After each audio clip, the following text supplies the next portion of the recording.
qui venaient des localités de Tana, de Makandou, de Simandi Birassou, de Samil, de Bambali, de Kafountine, de Ziguinchor, de Kolda et de Dakar. 4 rescapés de nationalité nigériane, 8 rescapés de nationalité gambienne, 3 rescapés de nationalité bissau-guinéenne et 8 rescapés de nationalité guinéenne, mais de Conakry. L'action des sapeurs-pompiers avait permis de retrouver 4 autres rescapés de nationalité sénégalaise qui s'étaient cachés à l'intérieur des bolons, ce qui portait donc le nombre de rescapés à 92, dont 69 Sénégalais. Les sapeurs-pompiers ont également repêché au jour d'aujourd'hui, 30 juin 2022, un total de 15 corps sans vie, pour l'essentiel en état de décomposition très avancée, en raison d'une part des brûlures qui avaient été subies et d'autre part du temps qui avait été passé dans les eaux. C'est le lieu, mesdames et messieurs, pour nous d'exprimer notre profond regret de ces pertes en vie humaine et de nous incliner pieusement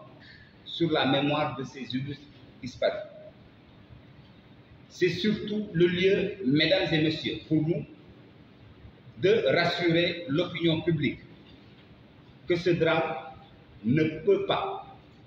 ce drame ne doit pas, et ce drame ne passera surtout pas par pertes et profits, loin s'en faut. En effet, dès la survenance de ces faits d'une particulière gravité, la police judiciaire s'était aussitôt déployée. Les auditions des rescapés ont été effectuées le même jour par la brigade de gendarmerie de Djoulou, ce qui a permis l'identification immédiate de 6 présumés auteurs et complices des convoyeurs, de 6 présumés auteurs et complices, ainsi que des convoyeurs, et ils ont aussitôt été arrêtés et ont fait l'objet de mesures de garde à vue. Le modus operandi consistait à rançonner les victimes de montants variant entre 200 000 et 400 000 francs CFA en contrepartie d'un périlleux et plus qu'hypothétique voyage par mer et en pirogue vers les côtes espagnoles. Les candidats ainsi recrutés étaient pris en charge dans des maisons 6 à Kafountine et des petites embarcations étaient empruntées pour rejoindre les îles Caron, d'où partaient les grandes embarcations à destination des côtes espagnoles. L'incendie qui était survenu dans l'embarcation dans la nuit du 26 au 27 juin 2022 est vraisemblablement dû, si l'on s'en tient aux déclarations des rescapés, au fait que du carburant était à bord alors que les convoyeurs étaient en train de s'affairer à préparer du thé avec un fourneau. Des actes de complicité assez divers avaient été posés, car si pour certains, ils auraient aidé à accueillir des candidats à l'immigration clandestine dans des logements, pour d'autres, ils auraient servi de rabatteurs pour le recrutement, où on trouvait et cuisinait des nourritures à servir à ces derniers. De même, des auteurs en fuite ont clairement et suffisamment été identifiés. Ils font d'ailleurs l'objet d'avis de recherche et d'arrestation, et je ne doute absolument pas qu'avec la perspicacité de notre gendarmerie nationale, ils ne tarderont pas à être interpellés. Nous sommes d'ailleurs en mesure de vous annoncer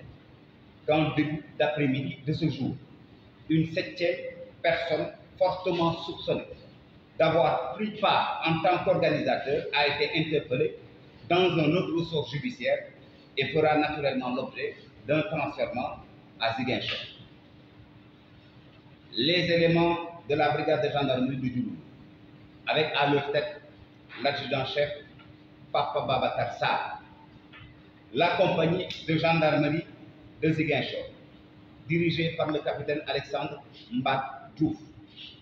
et la Légion Sud de la gendarmerie nationale, commandée par le colonel Magat Mbaye, méritent à notre avis de vives félicitations. Les personnes en garde à vue